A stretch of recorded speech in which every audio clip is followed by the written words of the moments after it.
అందరికీ నమస్కారం. భగవాన్ శ్రీ రమణ మహర్షుల దివ్య జీవిత మకరందం 42వ రోజుకి స్వాగతం. 4వ ప్రకరణం సంభాషణలు. సంభాషణలలో 5వ అంశం కర్మ. ఈ కర్మ అనే అంశంపై పృచ్ఛకుల ప్రశ్నలకు భగవాన్ చెప్పిన సమాధానాలు విందాం.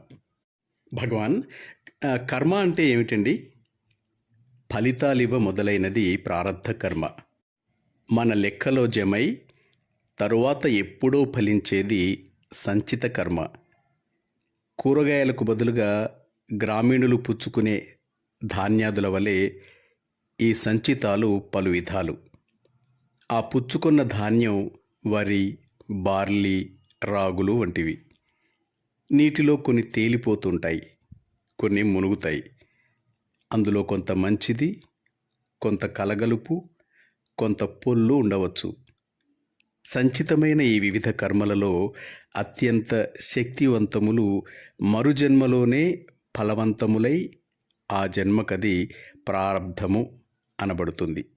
స్వామి, సకల కార్యాలు ఒక శక్తి చేత జరుగుతున్నాయి అంటున్నారు కదా, పురుష ప్రయత్నం లేకుండా ఆ శక్తి పనిచేయగలదా అండి? పురుషులంటే ఎవరు? అహంకారమా? ఆత్మ? స్వరూపమే పురుషుడు కదండి. పురుషుడు ప్రయత్నం చేయడు కదా. భగవాన్, కర్మ వ్యక్తిగత ప్రయత్నం లేకుండా జరగటమే నిజమైతే భోజనం చేయటానికై అన్నం వండుకోనక్కర్లేదా?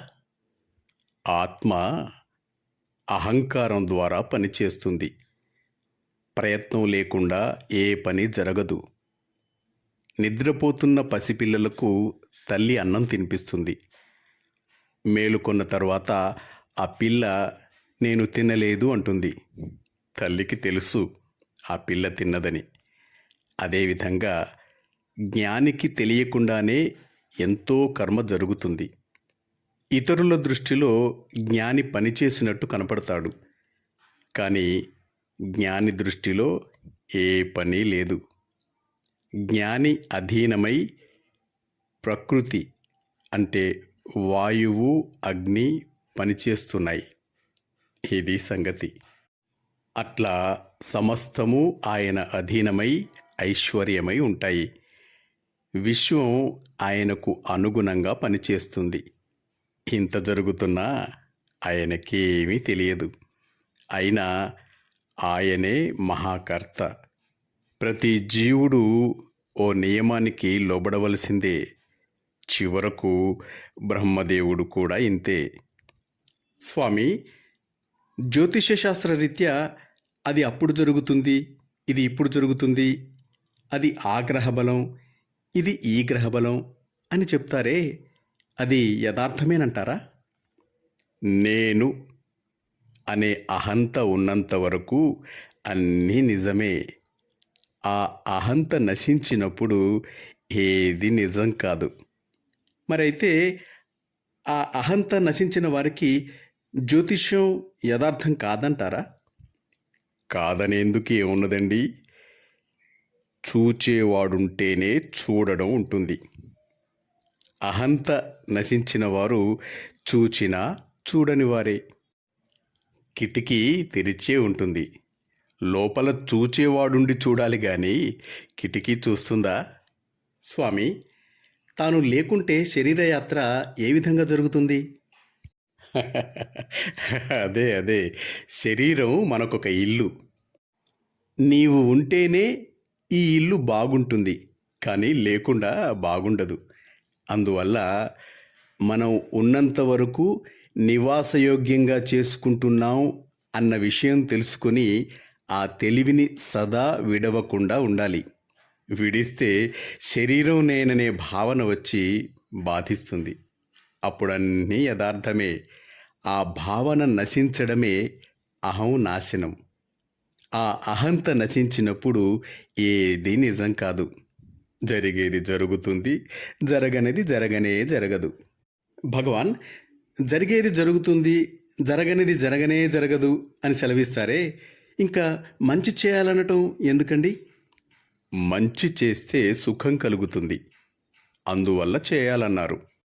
ఒకరోజు ఒక పండితుడు భగవాన్ దగ్గరికి వచ్చి నిష్కామకర్మ అంటే ఏమిటో విశదపరచవలసిందని కోరాడు. అప్పుడు భగవాన్ మౌనం వహించి కొంతసేపు అయిన తర్వాత కొండ మీదకి బయలుదేరారు. ఆ పండితుడు మరికొందరు భక్తులు భగవాన్ని అనుసరించారు. కొండ మీద దారిలో ముళ్లతో నిండిన ఒక చెట్టు కొమ్మ పడి ఉండగా భగవాన్ దానిని తీసి అక్కడే కూర్చుని ఆ ముళ్ళన్నీ చెక్కి ఆ కొమ్మను ఒక కర్రగా, నునుపుగా ఎంతో సుందరంగా తయారు చేశారు. అంతలో ఒక గొడ్ల కాపరి కుర్రవాడు చేతిలో కర్ర లేకుండా భగవాన్కు ఎదురయ్యాడు. అతని కర్ర ఎక్కడో పోవటం వల్ల చాలా విషాదంగా ఉన్నాడు. ఆ కుర్రవాణ్ణి చూసి భగవాన్ తాను అంత శ్రమపడి తయారు చేసిన కర్రను అతనికి ఇచ్చివేశారు. ఆ కుర్రవాడు ఆ కర్ర పట్టుకొని సంతోషంగా వెళ్ళిపోయాడు.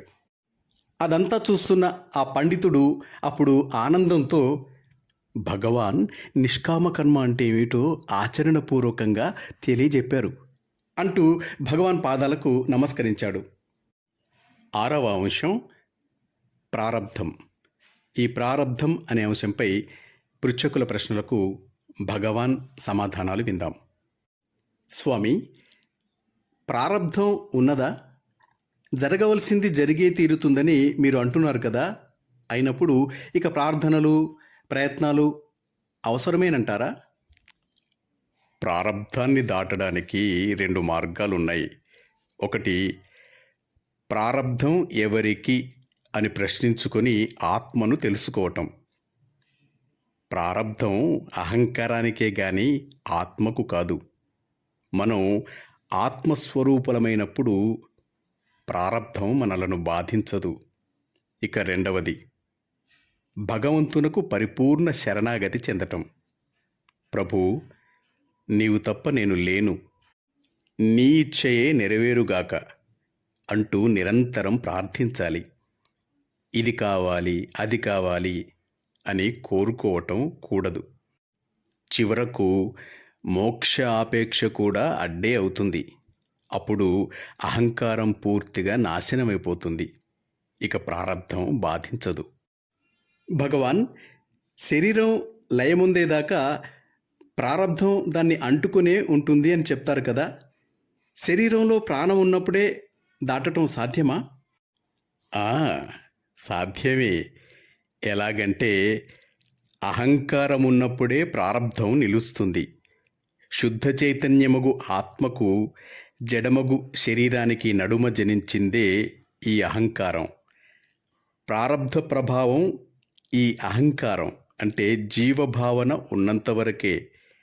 తన స్వరూప సత్యజ్ఞానం ఉదయించగానే ఈ అహంకారం అణిగిపోయి నశిస్తుంది.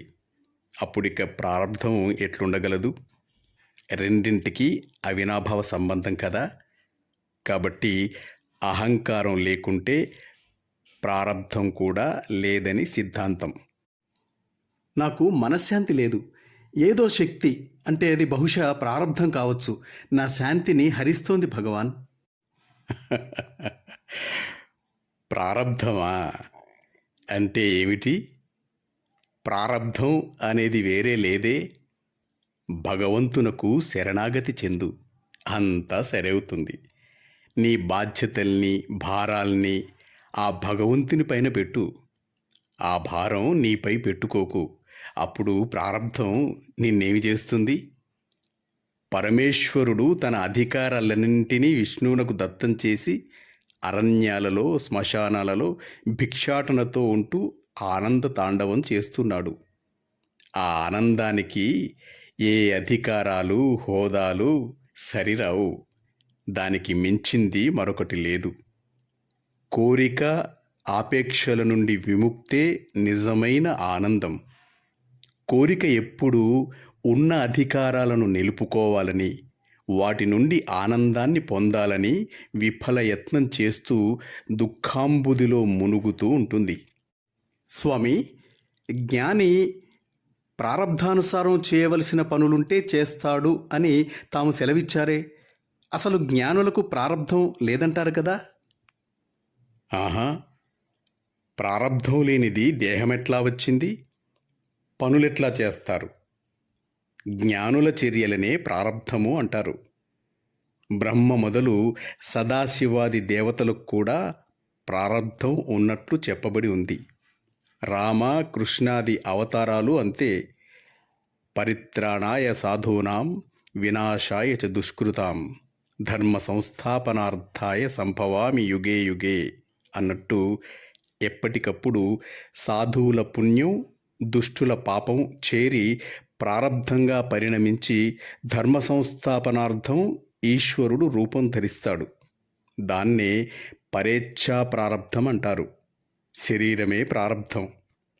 ఏ నిమిత్తంగా ఆ శరీరం వచ్చిందో ఆ పని దానంతట అదే జరుగుతుంది. మాస్టర్స్, 7వ అంశమైన సమాధి గురించి భగవాన్ సమాధానాల్ని రేపు విందాం. సెలవు తీసుకుంటూ మీ నవీన్ వరంగల్.